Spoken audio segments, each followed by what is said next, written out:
Hello. So, today is part 2 of talking about my OCs. If you haven't watched the first one, I would say watch it, because I started with talking about the main character, and now I'm talking about the other characters, and the main character, I gave more context about the story. But now, let's talk about Havine. So, at first I didn't want to mention her name in my first video, but I did. Oopsies. This is the person who saves and helps Keita after her amnesia, but kind of on a condition. The condition is that Keita will help Havine be a bounty hunter and help her catch people with her, because she's realizing that sometimes things are too big and that she can't just support another person without them contributing somehow. So, and for Havine's backstory, I think I said this in the first video, I wanted their backstories to be similar. Havine, I think you could probably tell, is a human from Earth. But Havine was... Okay, so where she's from on Earth isn't, exactly, matters. Because she never really goes back to Earth, nor does she remember her past in the slightest. All she knows is she's from Earth because she looks like a human. If she didn't look like a human, she would have no clue where she comes from. So she got kidnapped. She got abducted by aliens at the age of 8 or 9, playing in the woods up near in Alaska. I made her from Alaska. I thought of barren places where aliens could be, and I thought of 2 places, and I thought Alaska made more sense than the other place. I don't know, I thought of Alaska or the desert, and I was like, Alaska! So, basically, Havine gets kidnapped by these aliens, and they erase all her memories, and they give her mechanical upgrades so she can work as a resource miner. It's not like gold or oil, but it's space's equivalent. So she starts this at 8 or 9, and she isn't able to escape until everybody who's been kidnapped like her starts a riot. And because they have superpowered arms and legs, they know they're strong enough to basically riot and get away with it and escape. So that's what happens, because they're strong enough to pick up big rocks, and I don't have to explain that.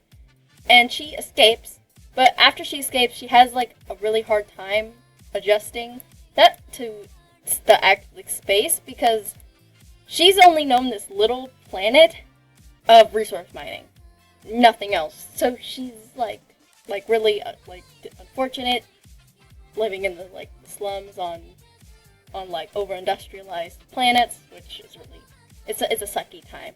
And basically, she realizes that she can use these powerful arms and legs for something.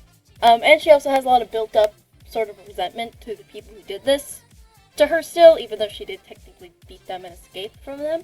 So she decides to be a bounty hunter and basically take down the sort of places that she was in, and get paid. So she starts doing this, and at around age 20, so she has so she gets out at 17, or she starts mining at 8, gets out at 17, and then realizes she can start bounty hunting at 20. And she starts making friends in this sort of circle and getting jobs and doing it. And she's 27 now, so she's been doing it for 7 years. She's really good at what she does, but over time she's grown apart from those friends who are side characters. But she'll start to talk to them more, just out of now having more of a team, I guess. So yeah, that was her backstory, and now for her personality. So Havine's personality, she's very reserved and sort of really short-tempered. She didn't really have to interact with people, and she still has all this pent-up frustration from being taken away from everybody. She doesn't know where she comes from, at all from her planet. So she's very, like, frustrated about this, and, like, this, like, sort of pent-up anger kind of comes out by being very short-tempered and kind of snippy, and being very much like, I'm gonna beat you up, grr, and also being very, like, just angry. Over the story, she does, like, chill out, but at the beginning of the story, she's still a very angry person, and very, like, not willing to trust because of everything that's happened in her life. But Keita kind of, like, because Keita is a very, like, happy, bouncy, trusting person, it kind of, like, warms up, like, melts, transfers, you know what I mean. People are sponges, they kind of soak up attitudes from each other. To Havine, and Havine starts to mellow out a bit, and actually starts to let, people on her ship that otherwise wouldn't be allowed due to their lack of use, and that's another one of the characters that's going to be introduced. So basically, now on to Havine's design. So the moment I knew her story, the moment I knew that I wanted her to be a cyborg, and I wanted one eye to be not there. I don't like drawing the other eye, and if I was going to draw a comic, I realized most of my characters were not going to have other eyes. And I knew I was going to be drawing her a lot. She exists, like Keita, she exists right from the beginning of the story to right till the end. Pretty much.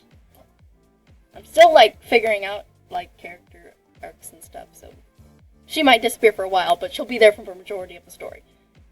And basically, I also wanted, originally she was going to be red to signify being really short-tempered, but I ended up changing her to blue because I thought she's fundamentally, other than her being traumatized and untrusting and short-tempered, she's a good person. Like, if she wasn't a good person, she wouldn't have helped Keita. If she wasn't a good person, she wouldn't have helped the other characters in the story, because she does help a lot. She has a good heart.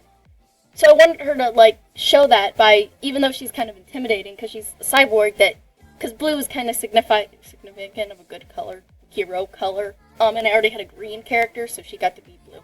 And that, I also decided that she would look very integrated in the space, but also still have some amount of Earth clothes, saying that she's trying to still tie herself to the planet she never really knew. So most of the characters are wearing I wouldn't say hardcore space fashion, but, like, fashion exclusively in space. Like, Keita is wearing something that is considered fashionable for, like, the culture that I imagine in space. The other characters also, right? Havine kind of divulges from this by wearing, like, Earth clothes, like wearing a tank top, a belt, pants, but she still has that space fashion with the jacket or the trench coat thing, and her arms, because she could choose to have different arms attached to her, but she chooses to have the gun arms. And I also wanted to give her another color other than blue, which I gave her yellow because it stood out. Originally she had brown eyes, but then I realized if I shaded the yellow, it looked like a golden brown, and I was like, that's cool, man! So, yeah. Another thing about her design is when she gets really pissed, she turns red. Her eyes turn red. Anywhere that glows on her will turn red. Okay, now I should get on to... There is a second drawing, just like I did with Keita's video, because I couldn't fit the whole first drawing in this whole video. So, I tend to draw Havine being angsty as all hell. That kind of because she is, but you'll see, she's supposed to be really pissed in this drawing, so I didn't make her glowing red. I made her glowing a pink because the background is like pinks and purples, so I was like, that would look nicer. So I did that. I also made it raining because it's more dramatic. I would like to say more, because I do have I have an idea of what happens in the plot, but it's like a vague idea, and I'm trying to figure out the details, and I would love to tell you the details, but I also want to make this a webcomic for people to read, so I can't. But I drew this with an image in my head, and I can't tell you why this is happening. Hopefully the next video of this will come out soon. I am kind of stressed, so this will be speed edited. But if this gets, if someone comments, hey, will you do the next character? I'll do it. And I'll say the next character's name so you know their name, and I'm doing this in order of how they get introduced in the story. The next character's name is Jet. So, if you want to hear about anything about Jet other than their name, comment. And if you like this video, you should subscribe. If you liked me, you should subscribe. If you like my art, you should also subscribe. Okay, now that I'm done showing, thank you for watching, and I will see you guys in the next video. Bye-bye!